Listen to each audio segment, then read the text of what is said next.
ശക്തമായ കാറ്റിൽ കോട്ടയം തിരുനക്കര മഹാദേവ ക്ഷേത്രത്തിലെ രുദ്രാക്ഷമരം കടപുഴകി. 40 വർഷത്തിലധികം പഴക്കമുള്ള മരമാണ് കടപുഴകിയത്. അപകടത്തിൽ ബലിക്കൽപുര ഭാഗികമായി തകർന്നു. ശക്തമായ കാറ്റിൽ കോട്ടയം ചങ്ങനാശ്ശേരിയിലെ വിവിധയിടങ്ങളിൽ വ്യാപക നാശനഷ്ടം. വാഴപ്പള്ളിയിൽ തെങ്ങ് വീണ് വീട് തകർന്നു. കോലാപ്പറമ്പിൽ മണിയപ്പൻ അമ്പാച്ചന്റെ വീടാണ് തകർന്നത്.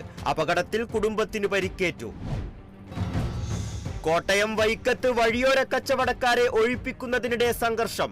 ഒഴിപ്പിക്കലിനെ CPI നേതാക്കളും കച്ചവടക്കാരും തടഞ്ഞു. പോലീസ് എത്തി CPI നേതാക്കളെ അറസ്റ്റ് ചെയ്തു. അറസ്റ്റ് ചെയ്തവരെ വിട്ടയക്കണമെന്ന ആവശ്യവുമായി വൈക്കം MLA CK ആശയുടെ നേതൃത്വത്തിൽ പോലീസ് സ്റ്റേഷനു മുന്നിൽ പ്രതിഷേധം നടത്തി.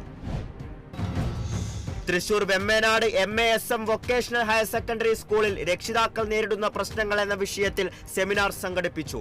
Seminar 24 Kerala battalion associated NCC officer major PJ Styju ഉദ്ഘാടനം ചെയ്തു.